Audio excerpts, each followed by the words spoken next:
Sveiki visiem! Pirms mēs sākam interviju, tikai dažas lietas. Lai mēs varētu šo turpināt, mums ir vajadzīgs tavs atbalsts. Es redzu, ka noskatās daudz cilvēki, bet ne visi ir abonējuši mūsu kanālu. Tāpēc abonē mūsu kanālu. Vēl tu vari atbalstīt mūs ar ziedojumu. Un trešā lieta – ieraksti komentārā, kuru cilvēku tu vēlētos redzēt, kurš dalīsies savā garīgajā pieredzē. Un tagad aiziet uz interviju. Varbūt tu man zini kā reperu MC Bārdu, varbūt no kādiem citiem raidījumiem, bet ja tu man nezini, tad es esmu Raimons Blisiņš, un šis ir raidījums Klātbūtne. Raidījums, kurā mēs runājam ar cilvēkiem, kuri iet savu garīgo ceļu. Un šodien pie mums ciemos ir Mareks Sarnovskis. Čau! Čau! Mēs, tev būs ok, ja mēs runāsim uz tu, jo mēs tomēr esam pazīstami, un tad es vēlētos uz tu. Tas būtu es okay. Arī vēlētos uz tu. Jā, super. Tad aiziet, jā. Droši. Nu, ko es vēlos tevi, zini, kā mēs varētu iesākt? Es tevi pieteikšu, kā es redzu, un tu varbūt tās pēc tam pasaki to, ko tu gribētu tur pamainīt, vai tu arī tā varētu pieņemt. Bet es tevi pieteiktu kā cietuma kapelāns, mūziķis un eksistenciālais psihoterapeits. Nu, ļoti forši, man patīk. Bet, zin kā, ar tiem psihoterapeitiem ir tā, ka tagad tie mediķi cīnās par savu to medicīnas uzsvaru, un tāpēc precīzāk būtu psihoterapijas speciālists. Jo psihoterapeitam jābūt ir medicīniskai ievirzē, izglītībai un tā. Un tad viņus var saukties par psihoterapeitiem, un tie pārējie saucās par psihoterapijas speciālistiem. Nu, tas tā, lai juridiski precīzi. Tas ir Latvijas jautājums, vai tas ir vispār pasaulē tā tas pieņems? Ir Latvijas. Tas ir Latvijas. Nu, kā Latvija maza lobē savu to ideju, lai tirgus maziņš, mediķiem vajag savu gabalu noturēt, un tāpēc tur tā ņemšanās par definējumiem un tā tālāk. Tad tu tomēr būsi psihoterapijas speciālists? Jā. Ok. Eksistenciālais? Jā, es pārstāvu eksistenciālo skolu. Mums tas ir tāds, kur mēs mācāmies, tā ir Lietuva, Birštonas tāda vieta, Happy, tāds nosaukums. No abreviatūras Humanitarian Existential Psychotherapy Institute. Ja. Tā vienkārši arī Latvijā un no citām valstīm, kas ir braukuši, viņi vienkārši to zina kā tādu centrālo vietu, kur tā psihoterapijas aprite notiek. Apmācība un tā sadraudzība, konferences, kaut kāda zinātniskā puse apvienojumā ar tādu paudžu maiņu un tā tālāk. Ļoti, ļoti tāds plašs, vesela subkultūra tā ir. Teiksim, tādā psihoterapijas tajā burbulī, tā ir tāda atsevišķa subkultūra. Obligāti par psihoterapiju parunāsim. Sākumā es katru raidījumu sāku ar to, lai iepazītu manu sarunu biedru. Un tad sākumā man interesē, no kurienes tu nāc vispār, kur tu esi audzis un skola, kur tu esi mācījies. Varbūt tu īsi vari vienkārši ieskicēt. Jā, es esmu ļoti vienkārši. Vispār man draugs saka tā, ka viņš saprot tādu loģiku, viņš ir piedzimis Jēkabpilī un aizbraucis uz Rīgu. Savukārt es esmu otrādāks, es piedzimis Rīgā, aizbraucis uz Jēkabpili. Tad viņš saka, tas paradoxāli. Bet tā, kaut kā vecākiem tā tas bija. Un es līdz galam to stāstu nezinu kāpēc, bet es pieļauju, ka bija iespējams vienkārši varbūt kaut kādas tīri veselības lietas, ka bija Rīgā jādzimst. Es esmu rīdzinieks visu dzīvi, bet pārvācos uz Rīgu pirms kādiem gadiem, 5. Bet tā es nodzīvoju Jēkabpilī. Mācījos savā Jēkabpils 3. vidusskolā un pavadīju visu tādu savu apzināto tādu bērnības laiku Jēkabpilī. Tur formējos ļoti lielā mērā. Jēkabpilī tieši pilsētā, nevis Daugavas abi krasti, jā. Tur Jēkabpils Krustpils. Vispār Krustpils puse ir mana tāda dzimtā puse, bet Krustpils Jēkabpils ir Daugavas abi krasti. Tas bija kaut kur, kad tu mācījies skolā, tas bija padomu laika vai postpadomu? Es esmu 77. gada. Es esmu piedzīvojis padomu laikus, tīri labi atceros to perestroikas laiku, tos trakos 90. Man bija interesanti. Bandītu laiks bija interesants, tad, kad es biju jauns vēl pavisam. Un tās šaušanas un kaut kādas tur kautiņu lietas, dalīšanas, ietekmes. Tu to pieredzēji? Es to atceros kā tādu, savas jaunības tādu normu. Tagad uz to atskatoties liekas šausmas, un toreiz bija, tur viens otram izstāst. Tas tur tam, to grib atņemt, tas tur ar to grib izrēķināties, un tad tur mums nošāva kādu, es atceros. Tad mēs domājām, kurš tur ko, un plānojām, tad izrādījās tur no lielākiem, no Rīgas bija iesaistīti, un tad tādas visādas schēmas bija iekšā. Un tas man liekas ļoti interesanti, ka es šodien to atceros kā tādu standartu, ka man nav šoks no tā. Bet es domāju, šodien, cilvēki ar tādu, varbūt tādu tolerantāku uzbūvi psihes un humāniskāku tādu skatu uz pasauli, viņiem tas būtu diezgan tāds satricinājums, kā tur var bērni ganīties savā nodabā 90. gados, teiksim, un dzīvot savā tādā brīvībā, un vecāki uz to īpaši tur tā nereaģē, samierinās, kad gan jau tiks galā. Uzreiz lieksim pie garīguma, bet saistībā ar jaunību tieši. Es lasīju, ka tu agrā jaunībā taisīji disenes.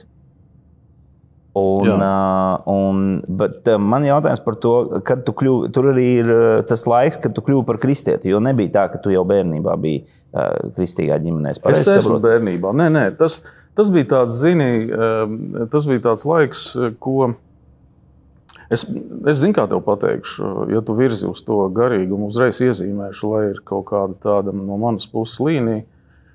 Es nekad sevi neesmu apzinājies kā neticīgs cilvēks. Vienmēr esmu bijis pārliecināts, ka Dievs ir. Es esmu audzināts Romas katoļu baznīcas tradīcijā jau no bērnības. Un mana mamma bija ļoti ticīga, viņa mani audzināja.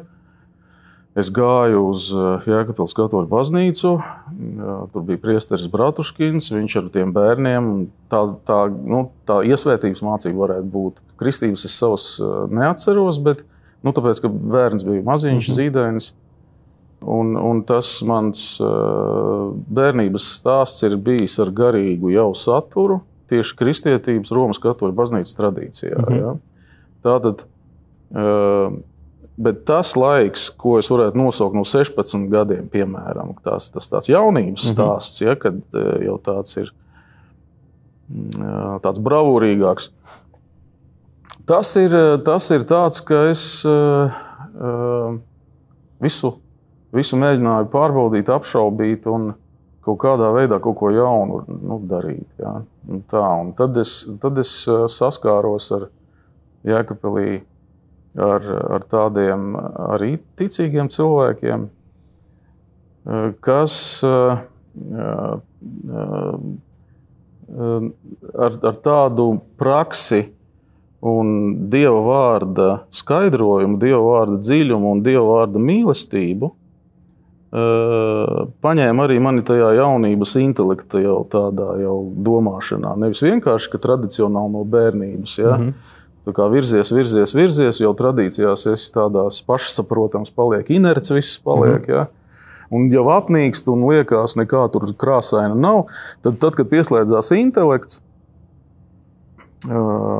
tieši caur komunikāciju ar no protestantu baznīcām cilvēkiem un akcentu uz Dievu vārdu un izpratni uz Dievu vārdu, caur to manī izveidojās šī te krāsainība tāda, jo es atceros, ka man bija ļoti spilgts tāds tā kā grēka atziņas, grēka apziņas moments dzīvē. Kāds tas bija? Kā tas notika? Tas bija kaut kā mistiski. Es videnē liku eksāmenus un mani tik ļoti interesēja tās lietas, ka es neko nemācījos uz tiem eksāmeniem.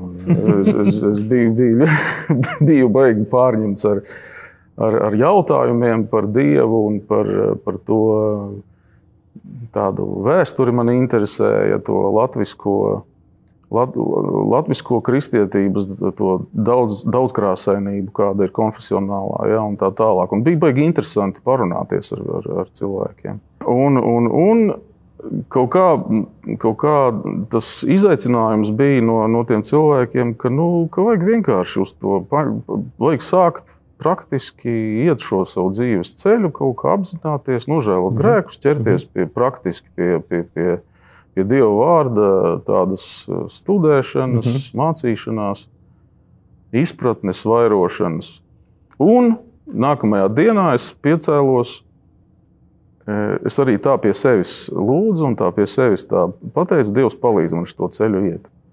Un nākamajā dienā es piecēlos, uz kaut kādu eksāmenu gāju. Un baigi brīnos, kaut kā lapas zaļas, palikušas puķes kaut kādas ļoti spilgtas krāsainas, putniņi baigi man patīk, čivina. Un, zin, tādā baigi pārsteigts esmu, ka tā visu laiku likās, ka es neesmu daltonītis, ka es krāsas atpazīstu. Ja? Un tad eju uz to skolu savu, uz to eksāmenu, un tās krāsas vienkārši tik spilgtas krāsas, aizgāju līdz skolai, neko nezināju, kā tas eksāmens, kas tur būs. Paņēmu, paprasīju savai foršai tādai klases biedrenei, kas ļoti labi mācījās, paprasīju, lai viņa man pastāsta dažas biļetes, jo gāju es tur ne pirmais iekšā, kamēr viņa man izstāstīja tur tās dažas biļetes.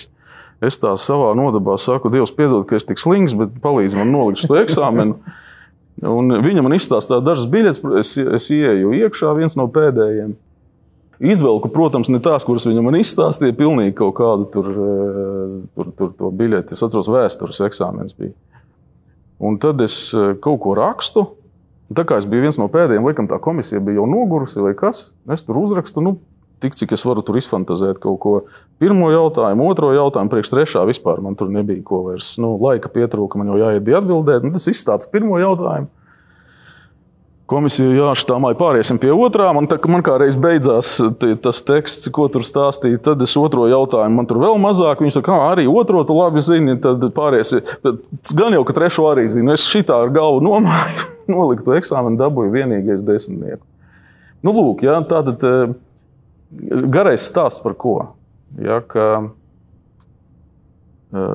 nekad neesmu šaubies, ka Dievs ir, jau no bērnības. Man ir Dieva klātbūtne izjūtama. Es vienmēr esmu jūtis. Katoļu tradīcijā ir tā, ka ir rīta lūkšana, vakara lūkšana, neaiziet gulēt, nepateikties un lūgt to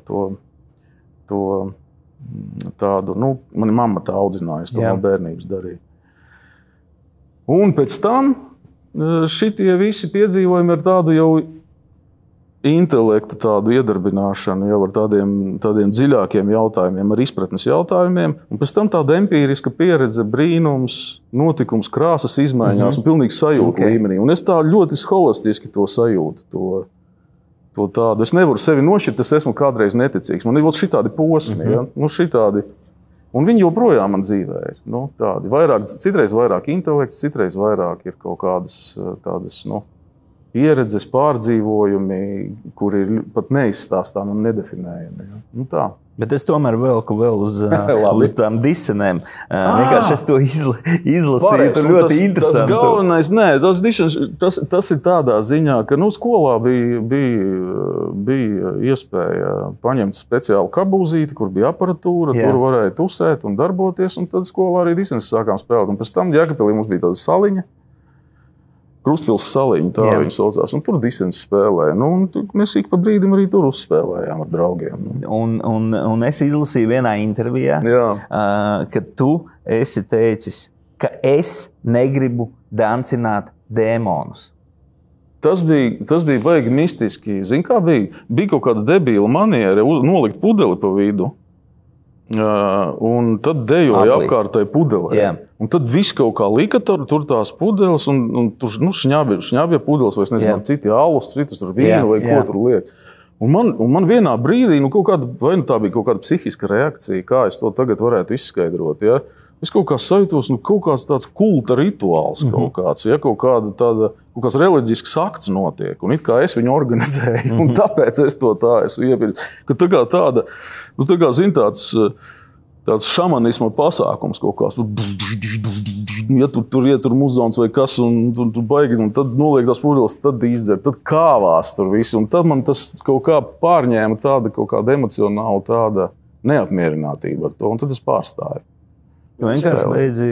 Jā, es sāku ar mūziku nodarboties. Tie bija kaut kādi 18. Un tad tu sāki... Sāku ar muzičku, jā, ņemties un sāku spēlēt gīčiņu, tur arī pašmācības ceļā. Un es arī mūziķis tā riktīgi neesmu. Es notis, teiksim, nepazīstu, piemēram. Jā. Es vienkārši varu, man ir laba dzirde, es varu tur kompozīciju salikt attiecīgi, to kaut kādu to savu redzējumu, savu sajūtu par es esmu songwriters, jā, bet tāds, ka mūziķis, ka es baigi tur virtuozi māku spēlēt kādu instrumentu, tā nav. Un arī notis nepazīstu, jā. Bet to es izdomāju visādas fiškas oriģināls, man patīk. Man ir jautājums saistībā ar cietuma kapelāna darbu. Vairāk jautājumu. Bet iesākumam, kādā veidā vispār var nonākt līdz vēlmei strādāt cietumā un pēc tam arī tur aiziet un veikt to darbu? Kā tas ir iespējams? Es zinu, Jēkabpilī ir cietums, zona tā saucamā, ja? Un tad varbūt tā ir vienīgā vieta, kur iet, vai kā tas vispār notika? Pastāsti par to. Zini kā, man tā tumša bilde tāda pašam ir. Es tos impulsus kaut kā iespējams tev nevarēšu tagad baigi precīzi pateikt, bet tas feelings bija tāds, ka kādam gribās palīdzēt. Tik primitīvi, man liekas, tas bija. Un tajā Jēkabpils tajā manā draugu pulkā bija kapelāns no cietuma, tāds artistdaļis. Un viņš strādāja cietumā, bet tad vēl tas bija tāds, tie bija tādi laiki vēl, kad nebija kapelāna amata. Tur bija vienkārši, tu gāji uz cietumu kaut kādās konkrētās dienās, satikties ar ieslodzītajiem, atbildēt uz jautājumiem, kaut kādu miedarbību ar viņiem veidot, lai šo kaut kādu cerību, evaņģēliju vēsti viņiem padarīt saprotamu, uztveramu, kaut kādu to kontaktu ar viņiem dabūt, ja, uz kaut kurieni virzīt. Un es un vēl mēs bijām kaut kādi 3 džeki. Mēs bijām tātad, 4 džeki, mēs tā izdomājām, ka mēs iesim tur vienreiz nedēļā sākumā, mēs gājām, tad mēs 2 reizes nedēļā gājām.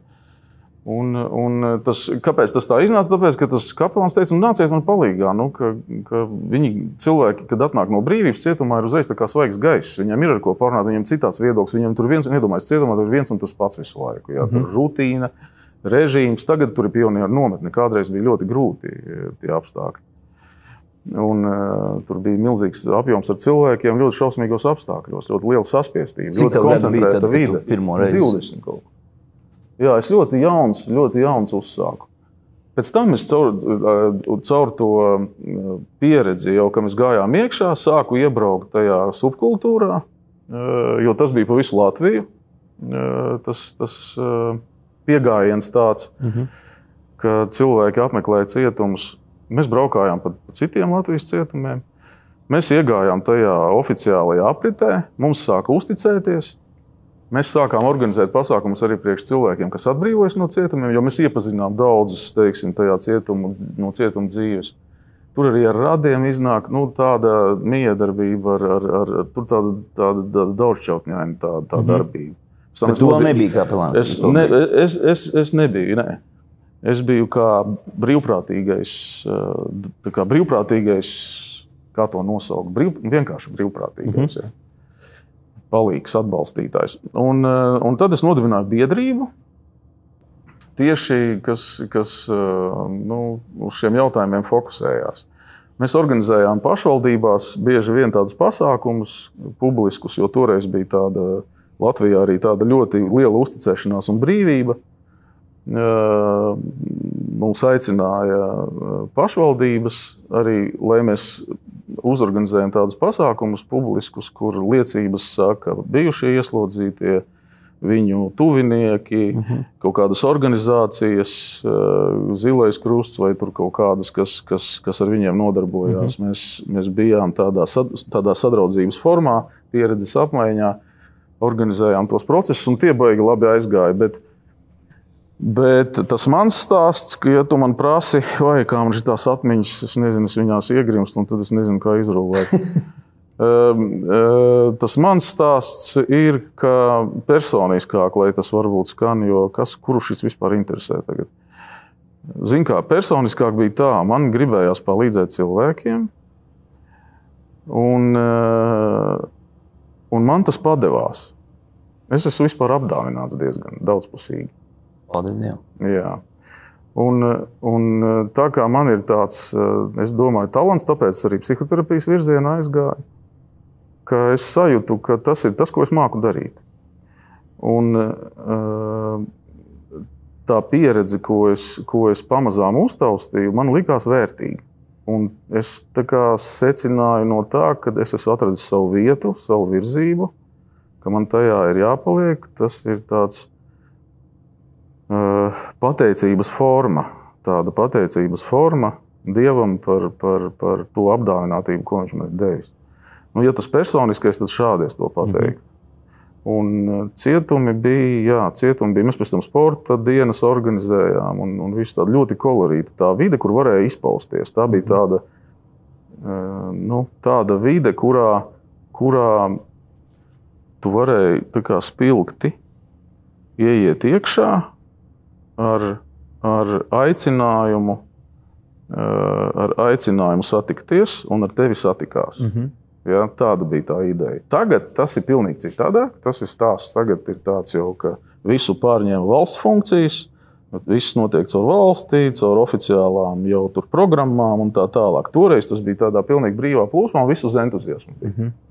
Tāpēc toreiz tas bija foršs laiks un es viņā trāpīju un es viņu izmantoju. Nu, tā man patika. Ārpus garīguma viens jautājums varbūt skatītājiem kādam interesēs, ja nu gadījumā tu nokļūsti cietumā, neviens varbūt neplāno, bet varbūt tev ir kāds ieteikums, kā izdzīvot zekam, kas ienāca cietumā, bet viņš pirmo reizi, vai ir kaut kādas lietas, ko noteikti nedrīkst darīt, vai arī ko drīkst, ko tu esi novērojis, vai arī ko vajadzētu, kādam ir jābūt, lai būtu. Es domāju vienkārši šo jautājumu tīri interesē varbūt kādam šīs tēmas, tāpēc es uzdodu to jautājumu. Redzi, es neatbalstu to ieslodzīto subkultūru. Man negribās par šito stāstīt. Tur ir savas lietas, kuras ir tajā ieslodzīto subkultūrā kā tādi kodi, kaut kādi protokoli, kaut kādi tie piegājieni, ja? Bet es vispār to neatbalstu un arī es nevarētu teikt, ka es baigi cīnos pret to, bet es tomēr aicinu neiet tā kā tajā iekšā, tajā piedalīties un tajā ieslodzīto subkultūrā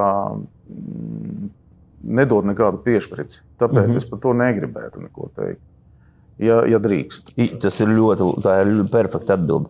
Kādi cilvēki visbiežāk vēršas pie kapelāna un kādas ir viņu krīzes? Zini, kā Raimond, nekas neatšķirās. Tas pats ir kā šeit dzīvē. Cilvēkiem, ir kas atšķir. Es varētu teikt, bišķi varbūt pārspīlēju pasakot, ka neatšķirās. Atšķirās tas, ka tur ir ļoti koncentrēta vide. Atšķirās arī tas, ka tomēr tie ir noķertie. Tātad tie ir cilvēki, kas ir sodīti valsts vārdā, ja, un viņi ar šo tādu zīmogu tagad turpinās, un kā viņiem tālāk turpināties, ko viņam darīt ar šito. Un viņš ir tādā ļoti skaidrā realitātes apziņā, restes, es esmu sodīts ar brīvības atņemšanu, ierobežošanu. Un tā apziņa ir tā atšķirība. Bet principā tas pārdzīvojums par dzīvi, par to, kas notiek ar cilvēku, ir tāds pats kā šeit. Ja šeit kādam sirdslietās ir grūti, skaidrs, viņš pārdzīvo tur kaut kādu savu to, ko tagad darīt, savu jautājumu kopumu. Tur tas pats, viņam sirdslietās ir grūti. Viņam klāt nāk tas, ka viņš nav spējīgs brīvi kaut kā ar sevi teiksim, rīkoties. Ja tas kaut nomirst sēru laiks kaut kāds, protams, atkal ir tas pats. Ja? Problēmas ir tās pašas, vienkārši ir šī specifika, šī nebrīvas specifika un tas, ka ir ļoti koncentrēta vide. Respektīvi, tev ir viss tu tā kā bez ādas esi. Tu esi tāds nervos, tu tāds vari būt, tāds neirotiski, tāds tā kā uzvilkts. Ja? Tā ideja ir tajā, ka tu visus tā kā kvadrātā visu uzreiz. Ja ir kaut kāds pārdzīvojums, tad viņš momentā var būt ļoti ass. Ja? Tā dinamika var būt šitāda. Un tas ir tas, kas ir jāņem vērā arī cilvēkiem, kas ienāk ieslodzījuma vietām, ka viņi kaut ko grib darīt un palīdzēt. Ja? Ka tā ir tāda koncentrēta, jāņem vērā šī koncentrēta tāda sācinātā uztvere. Jā, sācinātā uztvere. Paldies tev. Ļoti paldies. Es arī mēģināšu to pateikt. Jā, ka ir šī sācinātā uztvere un to ir obligāti jāņem vērā tie, kas grib iet. Jo man bieži prasa, kā tur vajag kaut kādu palīdzību vai nevajag nākt cietumā. Protams, ļoti labi, ka cilvēki iesaistās entuziasti pilni, bet viņiem ir jāņem vērā, šī obligāta lieta ir jāņem vērā. Ja. Kādas ir praktiskas lietas, ko tu, pieņemsim, ar viņu daru, viņš nāk, jo tomēr tā ir profesionalitāte. Attiecības būvējas tieši, jo attiecības ir tas, pie kā nāk cilvēks un kā tas strādā, ko tu praktiski dari? Ļoti atkarīgs ir tas cilvēka dvēseles stāvoklis. Ja? Tātad viens ir tas, vai viņš ir meklējumā, vai viņš ir izmisumā, vai viņš ir tieši otrādāk, varbūt tās ķeksīšu pēc, lai tur viņu ātrāk izlaiž. Ja? Arī tādi ir. Es domāju, tas ir pārsvarā tādi ir. Bet man vienalga, lai viņš nāk ķeksīšu pēc. Mēs jau divi cilvēki satiekamies, vienmēr atradīsim, par ko parunāt.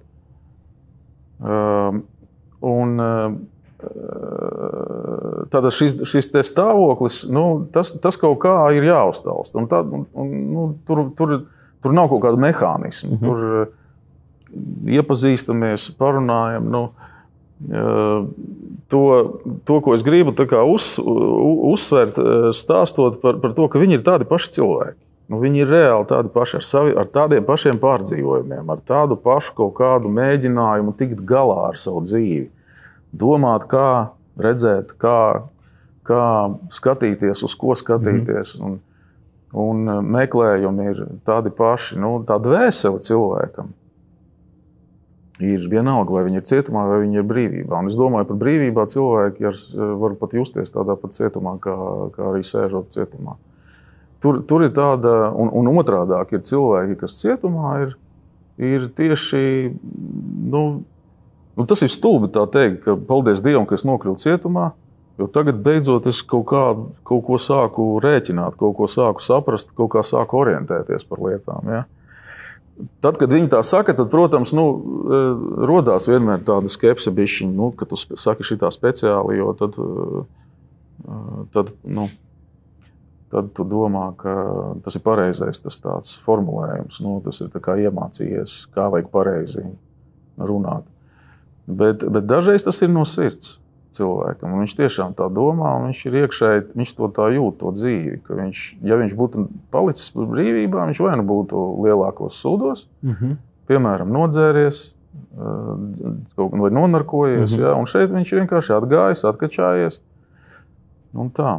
Bet recidīvs tik un tā ir liels, ja.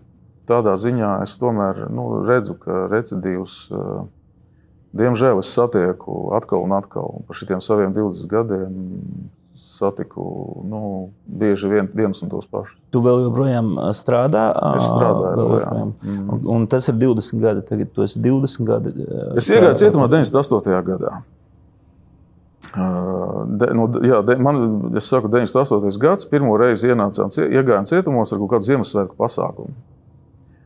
To, ko es stāstīju par tiem džekiem. Mēs puikas un gājām kā kapelānam. Toreiz nebija kapelāna, bet vienkārši bija pārstāvis no sabiedrības, kas cietumā darbojās. Tas bija Artis Daģis, un viņš mūs paaicināja, mēs viņam palīdzējām norganizēt to pasākumu. Tur mēs uztaisījām foršu pasākumu. Un tā.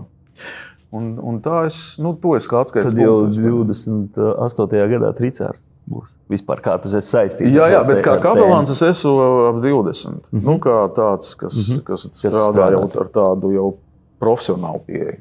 Vai ir kāds gadījums, ko tu atceries, ar kuru tu vari padalīties, ko tu spilgti atceries, dēļ šī bija vērts un ir vērts strādāt, dēļ tādiem mirkļiem ir vērts strādāt šajā amatā? Nu, vislielākais iegūms ir man pašam, tāpēc, ka es to redzu, ka viss mata galā karājas. Tātad tas ir galvenais iegūms. Ka es izjūtu realitāti, cik ātri viss var pamainīties. Pagrūdi cilvēku netīšām, viņš atsitās kaut kur un viss tev ir netīša slepkavība, un tu sēdi, piemēram. Ja. Tur nesavaldījies kaut ko, tur vēl kaut kas. Nerunājot par kaut kādām atkarību tēmām, ja, un kad jau ir patoloģijas un tā tālāk. Ja. Vienkārši ļoti daudz cilvēki nonāk no gadījuma kaut kāda. Ja. Ka, viss ir mata galā. Tiešām tā ir. Un tas man ļoti palīdzējis ir tādā, nevienam nekad nenorakstīt un vienmēr skatīties uz cilvēku kā uz tādu dieva nekļūdu. Kad Dievs nav kļūdījies, ka tas cilvēks ir. Tā. Lai gan Dievam, tā, es domāju, zinu to Aņuku par kļūdu. Baigi labais Aņuks ir. Kā reiz par garīgumu. Tur šits nomirst, tad beidzot Einsteins visu laiku grib satikt Dievu, nekādīgi nezinu, kā satikt, un tad nomira, beidzot priecīgs skrien pie Dieva, beidzot satiks, jo viņš grib paprasīt, beidzot, klausies, kā tu uztaisīji, viņš ieskrien tur pie Dievs, kā tu uztaisīji to pasauli, nenormāli interesē, kā tu to pasauli uztaisīji, reāli. Dievs saka, jā, nāc, man arī prieks tevi redzēt, reku sēdies. Un Dievs viņam sāk tur zīmēt, tur tās formulas, kaut kādus grafikus, tur to skaidro. Viņš teica, šitas ir labs, jā. Šis man baigi patīk. Tiešām, jā, tu baigi labi. Es visu cieņu, Dievs. Kolosāli, vienkārši kolosāli. Un tad pēkšņi, pagā! Dievs tāds, ko? Viņš tāds, kur ir kļūda? Viņš saka, protams, bez tā jau nestrādā. Saprot ideju, ja, ka tā dievišķā kļūda, viņa ir baigi vajadzīga. Ka, pareizāk sakot, kļūda ir kaut kas dievišķs arī. Tas ir kaut kas tik ļoti vajadzīgs, lai vispār pasauli darbotos, lai vispār pasauli strādātu, lai kaut kā būtu tā štela. Labi, es te bišķi tā kariķēju, bet tur tā ideja ir tāda, ja, ka bet uz cilvēku es tomēr skatos kā nekļūdu, kā tādu svarīgu atskaites punktu, lai ar viņu satiktos un parunātu vienmēr. Vai ir kaut kāda atšķirība cietuma kapelānam no armijas kapelāna? Tādā saturiskā ziņā, es domāju, nē, bet ir fokus, es domāju, akcenti, atšķirās akcenti. Es domāju, ka tas,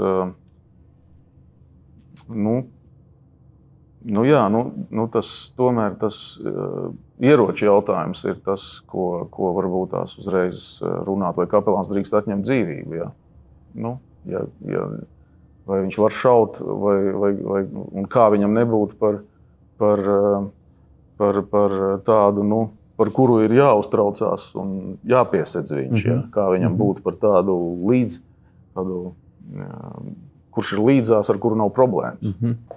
Tādā ziņā tur ir jābūt fizuhai, normālai vienmēr, tev ir jābūt vienam no labākajiem skrējējiem, tev ir jābūt vienam no labākajiem kaut kādiem arī, ka tu paredzi, saproti procesus, kā notiek, ka tu esi iekšā tajā materiālā, tā, ka par tevi nav jāuztraucās. Ja? Tas prasa daudz.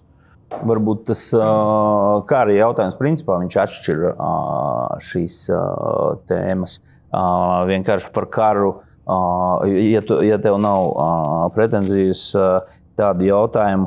Ko tu domā par kristiešu attieksmi pret kara darbību? Jo, pieņemsim, tagad tūmā notiek karš, un arī kristīgā pasaule gan vienā, gan otrā pusē kaut kādā mērā ir iesaistīta.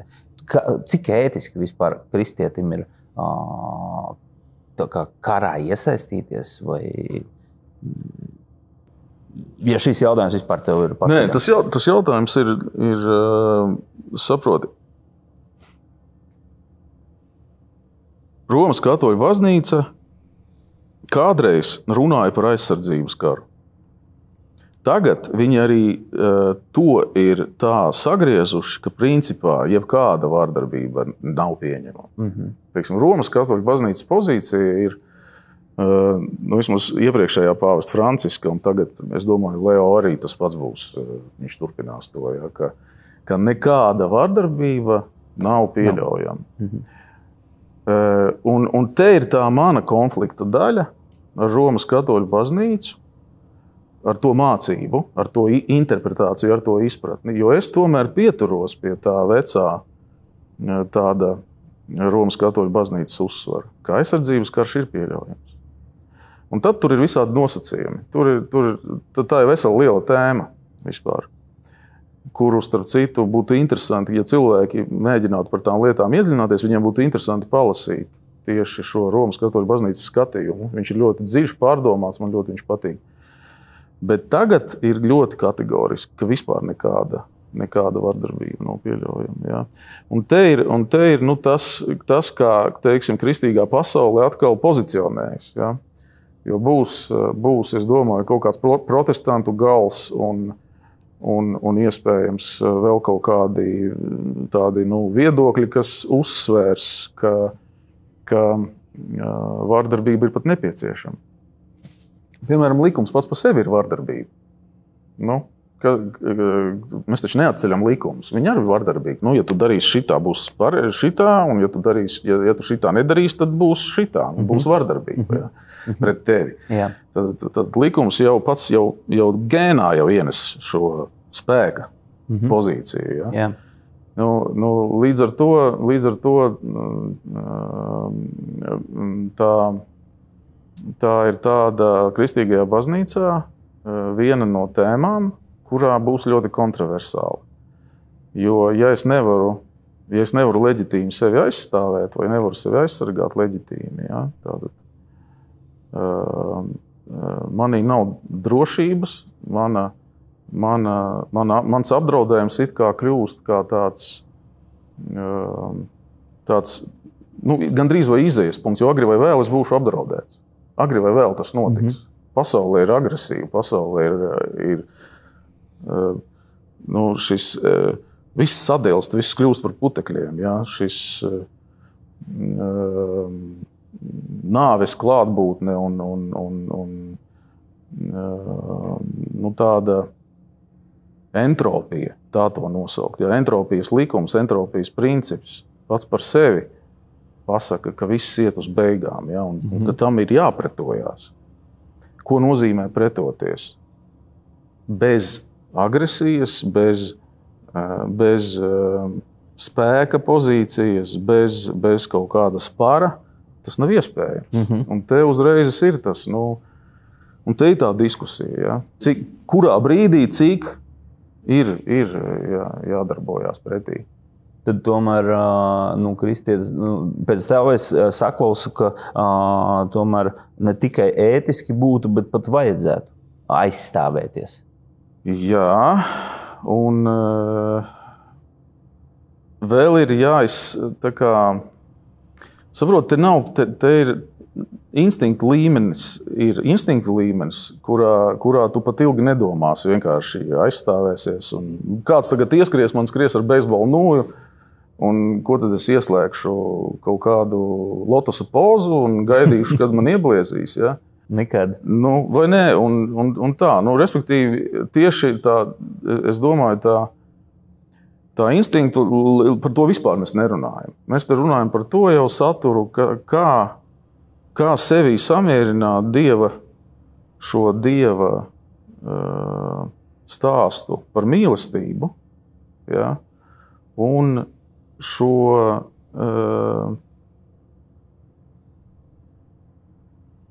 to cilvēka daļu, ko nozīmē cīnīties, ko nozīmē nenomirt. Tātad nenomirt arī kaut vai garīgi. Jā.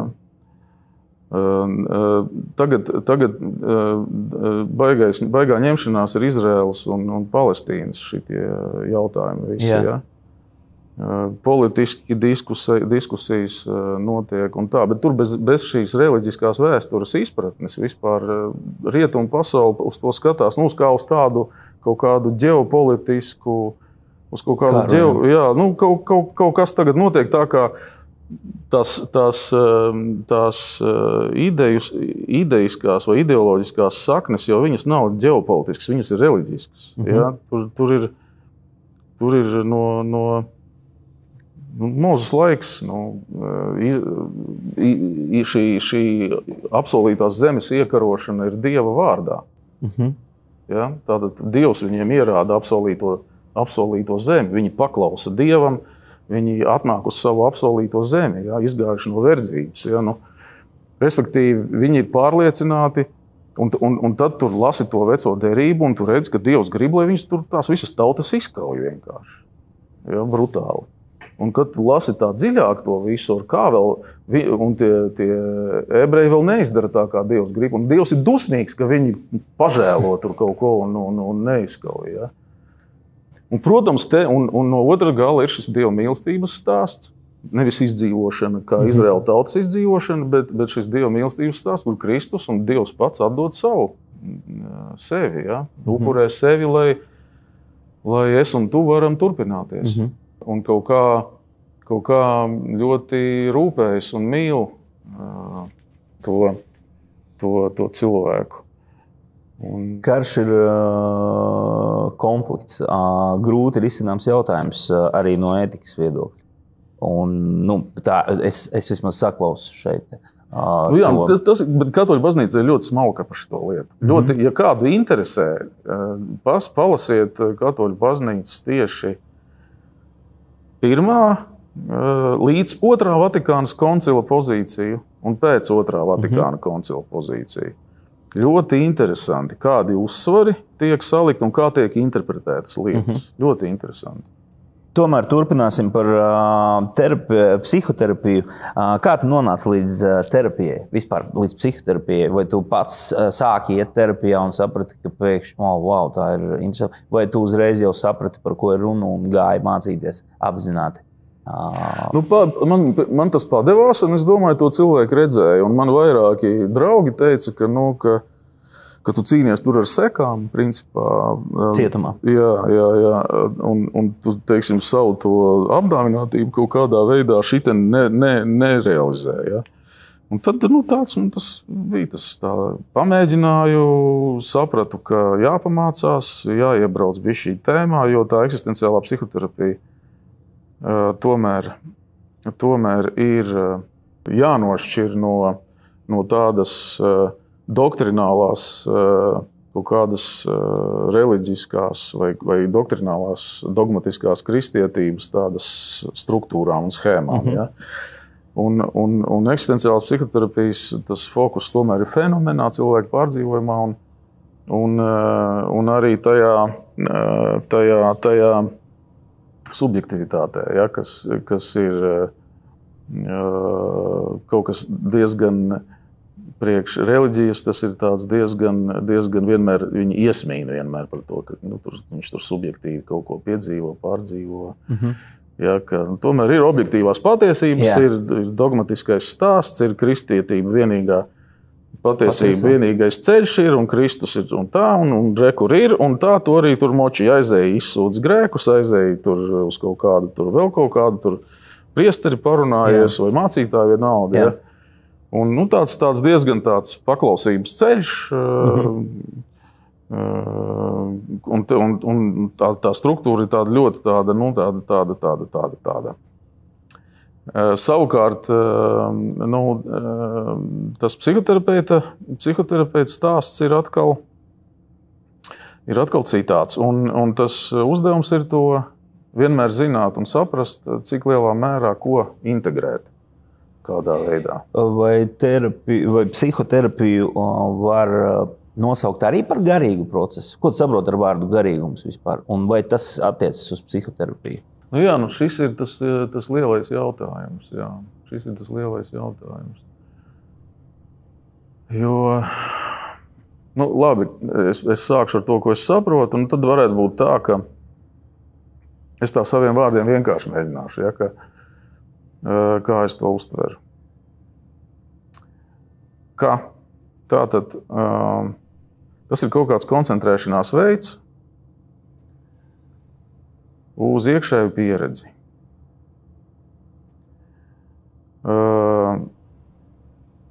Tā kā psihes un intelekta meklējums. Vai nu uz atbildēm, vai nu uz risinājumu. Varbūt respektīvi tas psihes un intelekta savienojums kaut kāds meklējumā. Un nevelti ir tie lielie jautājumi, ar kuriem cilvēks vienmēr kaut kā saskarās. Ja? Es domāju, ja cilvēks arī ja mēs tā skatāmies uz cilvēku, viņa tajā dabā, cilvēkā, varētu teikt, savienojas šis materiālais un garīgais. Un tu nevari rūpēties par savu, teiksim, tu rūpējies kā Raimonds par sevi, tad tu vienmēr rūpējies gan par garīgo, gan par materiālo. Respektīvi, tu nevari iztīrīt zobus vai nomazgāt seju, neparūpējoties par Raimondu. Tas nozīmē neparūpējoties par savu dvēseli. Tas ir tik cieši kopā, ka cilvēks ir unikāls, ka viņš sevi ietver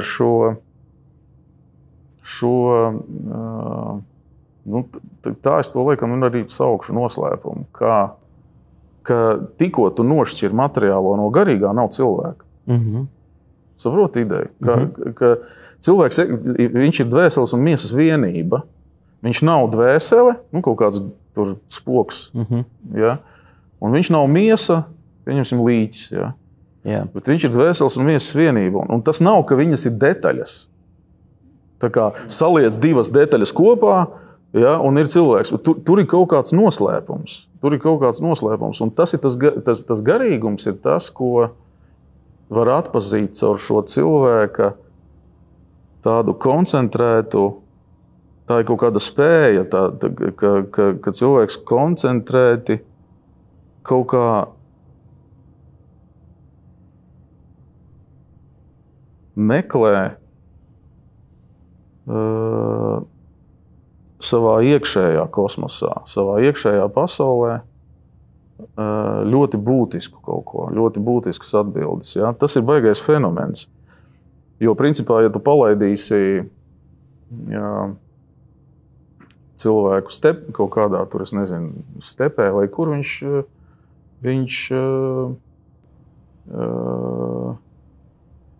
ja viņš neko netransformēs, neko nemainīs, viņš nomirs. Respektīvi, viņš nav organiski savienots ar šo materiālo pasauli. Palaid tur kaķi vai es nezinu, lapsu vai kaut ko tur no dzīvnieku pasaules, viņš normāli izdzīvos. Cilvēks sāks tur meklēt ieročus, darba rīkus, veidos kaut kādu mājiņu, uguni. Viņš transformēs realitāti savām vajadzībām, ja? Viņš sāks veidot visu, mainīt. Kāpēc? Ja? Tas nozīmē, ka tur nav tas organiskais. Un es domāju, ka šī ir arī tāda viena no atbildēm, ko visi dara. Visi mēģina saprast savu vietu.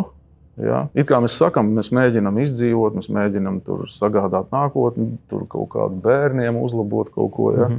Bet principā katrs dzīvo ar tādu nojausmu, ka šitien kaut kas nelīmējas. Man visu laiku kaut kas ir jātransformē, visu laiku kaut kas jāuzlabo, visu laiku jācenšas kaut ko izmainīt, kaut kam labākam uztaisīt. No kurienes viņam ir tāda vajadzība? Ja viņš jūt, ka kaut kas nelīmējas. Ja? Un šī refleksija, šis te iekšējais skatījums, tāds meklējums, tas ir no tā, ka cilvēkā ir šī savienota garīgā dimensija. Ka viņš sevī nes viņš ir tas savienojums, viņš ir tā vienība. Dvēseles un miesas vienība.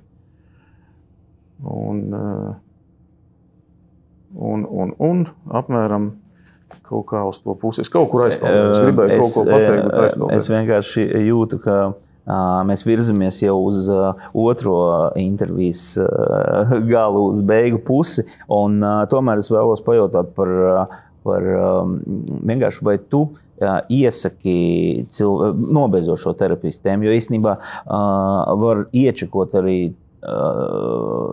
ir tev saites, pareizi, kur var apskatīties. Jā, mājaslapā var apskatīties. Ja kāds jautājums var uzrakstīt, es arī cik varu teorētiski kaut kādus linkus iedošu, kur ko var. Un tur padziļināt var painteresēties. Bet man ir jautājums vienkārši par to, vai tu cilvēkam katram ieteiktu vismaz pamēģināt to ceļu terapiju, vai arī tas ir vajadzīgs kādiem īpašiem gadījumiem tikai? Ne, tas ir neatbildams. Šis nav atbildams. Saprot, kas ir terapija? Terapija ir iespēja pieskarties patiesībai. Ja, teiksim, man ir ar tevi sesija, piemēram. Ja, veiksmīga sesija ir tad, ja tu pieskaries patiesībai. Tu piedzīvo patiesību. Ja, tas ir tas, ko tu vai nu tu meklē, vai nu tu atklāji, vai tev atskārsme ir, vai tas ir mūsu kaut kāds miedarbības rezultāts, to nevar definēt. Bet tā ideja ir, ka ja tajā terapijas procesā cilvēks piedzīvo patiesību, tad tas ir terapeitisks efekts. Un tādā ziņā es iesaku katram piedzīvot patiesību. Ja? Tātad samazināt kaut kādus tur melu apjomus, vai māņu apjomus, vai kaut kādu neskaidrību, nezināmo, nenoteiktību apjomus un piedzīvot patiesību. Ja? Un tā patiesība ir tas nav tā, ka terapeits pateiks, ko darīt, kā darīt, un tā ir patiesība. Jo jebkurš padoms ir svešķermenis. Tāpēc padoms ir bezjēdzīgi dod vispār. Ja? Tas ir viss glupākā lieta. Jebkurš padoms ir svešķermenis, jo viņš nerodas tevī. Tā ideja ir tajā. Viņš tā kā, zina, tā kā filmā Svešais, ja, tur tevi iznīcina vienkārši. Padoms tā kā, viņš tevi saplosa beigās. Tas, kas palīdz, tas, kas dziedina, ir tas, kas tevī kļūst tāds organiski, kaut kas tāds, kas tevī kļūst par patiesību, un tas tev palīdz dzīvot. Un tādā ziņā katram, ja tā uz to skatās. Bet, protams, kaut kādā dzīves posmā ir aktualitātes, ar kurām cilvēks vēršās vai pie priestera, vai pie mācītāja, vai pie terapeita. Un vislabākais ir, ka priesteri un mācītāji ir saprot terapeitiskās visas features un lietas, un terapeiti atkal saprot tās reliģiskās dimensijas lietas. Tā ir baigā priekšrocība. Redz, kā mēs runājam, un mums laiks iet uz priekšu, un mēs sākumā ieminējāmies par mūziku, un tomēr es vismaz vienu jautājumu par mūziku gribu, bet tas skars konkrēti tevi, un skatītājs var vienkārši izvēlēties, vai viņš to vēlas izdarīt vai nē, bet ja tev būtu jāizvēlas viena dziesma no savas visas dēļradas, ko tu ieteiktu klausītājiem noklausīties? Vienu dziesmu. Baigi interesanti, vecīgi. Vai cik labs jautājums? Tas ir labs. Tu tagad strupceļā iedzen manu augstprātību. šis reti, kad izdodās. Vecīt. Jo ja es nepateikšu to, tad tā. Zini, kad daudz iedomājies, ka tu esi brīnišķīgs, tad grūti ir kaut ko nenosaukt. Jā, pagaidi tūlīt. Man viena dzied, cik skaists jautājums. Klausies, var es vēl drusku pasēdēšu ar šo jautājumu? Šis ir labi. Tu jau gribi... Es vienkārši gribu iet uz fināla jautājumiem. Tu gribi tos savus mazos jautājumus? Jā, tos foršos, kur tev atkal būs strupceļi. Labs. Pagaidi, tagad es tev uzdošu jautājumu. Ko tu saproti ar klātbūtni vispār? Tu domā šī raidījuma kontekstā, kāpēc tās nosaukums? Jā, kā tu to, jo tev tas uzsvars uz to raidījumu tomēr ir par klātbūtni. Jā, ļoti vienkārši īstenībā. Es gribēju sen raidījumu tādu, gatavoju vispār sen raidījumu, ilgi domāju, kāds nosaukums, bet gribēju par garīgumu runāt. Principā par cilvēkiem, kuri iet kaut kādu garīgu ceļu. Vienalga, tie ir mācītāji, tie ir visāda veida cilvēki. Par to gribēju runāt. Un klātbūtne bija Indulim tāda grāmata klātbūtne. Indulim Paičam, tas mācītājs. Un vienkārši viņam un tur plauktā stāvēja. Un es tā gulēju šitā. Un, wow, re, kur ir klātbūtne. Tas raidījums ir klātbūtne. Jo klātbūtne ir tava šeit. Jā. Tas ir viens. Ir skatītāju klātbūtne, un tad ir Dieva klātbūtne, kas ir garīgums. Jā. Un tad es tā kā radošs cilvēks domāju, wow, tas gan labi ir, ka tiešām tā klātbūtne, tas efekts visā ir tā klātbūtne. Ka mēs šeit pavadām, tu esi manā klātbūtnē, es esmu tavā klātbūtnē, Dievs ir mūsu klātbūtnē. Viņa klātbūtne te ir un ir skatītāja klātbūtne. Tāpēc es esmu pateicīgs par šo klātbūtni. Labi. Tā. Skaidrs, jā. Tur redz, bet tomēr ir dažādas distances. Skatītāji tagad var arī no Ņujorkas mūsu skatīties. Jā, protams. Ir dažādas distances, protams. Un tad es par to domāju, kā tu jūti to, cik liela distance tev vajadzīga ir, lai būtu klātbūtne.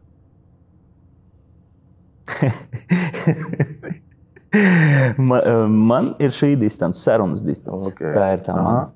Tas ir tas, no kā tas respektīvi, online jau tu nebūtu, ja? Jau tā nebūtu tev tā. Es nezinu, varbūt es neesmu mēģinājis, bet pastāv iespēja arī tā pamēģināt. Bet šis ir tas ļoti spēcīgs. Jā. Bet mēs atgriežamies pie tavas dziesmas. Lūdzu, vienu dziesmu, un tad mēs ejam uz vienkārši nosauc to. Man bija tāda grupa Zemes mala kādreiz, es atceros, ka tas bija kaut kāds 2008. gads. Es ierakstīju albumu Ģeometriju tādu. Un tur ir tāda dziesma, Kāds rok mani laukā. Kāds rok mani laukā? Jā. Un tā ir tāda, manuprāt, kas simbolizē to manu tādu ieiešanu ar tādu kaut kādu muzikālo balsi vai ar muzikālo kaut kādu pieteikumu, ieiešanu tādu. Es gribu pateikt kaut ko ļoti. Zini kā, tā loģika ir tāda. Es ar to dziesmu nostartēju principā, ja, ar to albumu. Jo pēc tās dziesmas mani sāka atpazīt. Un tad ir otra dziesma, tur vēl viena albumā, pēc kuras atpazīst, jo klips ir. Bet šitā ir kāpēc svarīgi, ka saproti, ka es visu laiku jūtos, ka Dievs man roka ārā. Interesanti. Un tur ir tāds teksts, ka kāds rok man laukā, es lienu atpakaļ. Ja? Un ka tajā dziesmā es esmu noķēris šo savas dzīves garīgumu. Ja? Ka ir Zemes mala. Kāds roka mani laukā. Jā, ka šis te stāvoklis ir tas mans stāvoklis, kurā es laikam līdz dzīves galam palikšu. Un ka es nevaru sevi izrakt, bet man tik un tā, neskatoties to, ka es roku atpakaļ, Dievs man izvelk ārā. Viņš man rokā ārā. Dziesmu var atrast YouTube? Jā, viņa ir YouTube, Spotify, Zemes mala. Droši. Super. Iekomentējiet, kā patika. Tas ir ļoti svarīgi. Jā, un dāvaniņu piesaukt. Man patīk, ka tu dāvaniņas piesaukt. Mēs esam nonākuši pie fināla jautājumiem. Klausies, kas tur lēnām, tikai lēnām dod pavēlēt. Lēnām. Ko tu nevari ciest cilvēkā? Paviršību. Kādā nozīmē? Tas ir sākums jebkādām izmaiņām. Ja mazina paviršību, tad kaut ko pamana.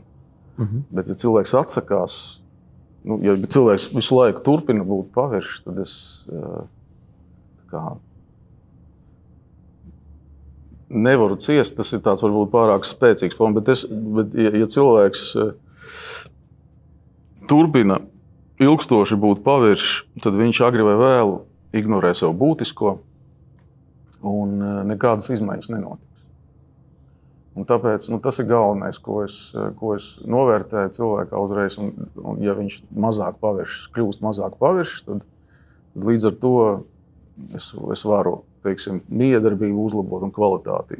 Mūsu miedarbības kvalitāte celsies. Ja turpina būt pavirši, mūsu miedarbības kvalitāte kritīs. Kas tevi iedvesmo cilvēkā? Spēja upurēties. Kas tevi padara laimīgu? Dieva labvēlība. Kā tu to saproti? Kāds rok man laukā. Dieva labvēlība tādā nozīmē, plašā ļoti nozīmē, ka es redzu, cik ļoti Dievs ir nodrošinājis, ka pat vislielākās debilitātes nevar iznīcināt šo eksistenci, šo pasauli. Ka joprojām ja sasummē to cilvēku stulbumu, tad tas cilvēku stulbums ir gigantisks. Un joprojām pasaule turpinās kaut kā. Un ir mīlestība, ir attiecības, ir savstarpēja cieņa, ir šis Dieva labvēlība. Jā, viss turpinās, ka labais stāsts turpinās. Grāmata, neskaitot Bībeli, kuru obligāti iesaka izlasīt? Cik daudz tagad varētu stāstīt, vai man dieniņi? Tas tāpat kā ar to dziesmu vienu vajag. Selīns, ceļojums līdz nakts galam, vai kā viņš saucās. Selīns ir autors. Ceļojums līdz nakts galam, laikam. Un pēdējais. Bet atpazīs. Tie, kas zina grāmatas, atpazīs. Un pēdējais. Ja tu sevi satiktu pirms 25 gadiem, ko tu sev pateiktu? Vai?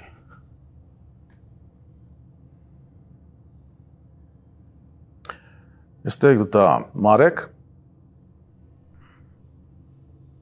būs daudz jāpievērš uzmanība disciplīnai. Obligāti. Disciplīnai, tātad, režīmam nepalaidies. Tā. Paldies tev liels. Ar mums kopā bija Mareks Sarnovskis. Paldies par tavu klātbūtni. Paldies tev par tavu klātbūtni. Paldies, ka skatījāties mūsu raidījumu. Tagad spiedz sekot mūsu kanālam, tādā veidā tu mūs atbalsti. Un Mareka Sarnovska grupa Zemes mala, kāds roka mana laukā. Es ielikšu linku apakšā, obligāti noklausies un iekomentē, kā tev tas patika. Un vispār komentē, ko domā par šo raidījumu un ko vēl vajadzētu paaicināt. Paldies par tavu klātbūtni un tiekamies nākamajā raidījumā.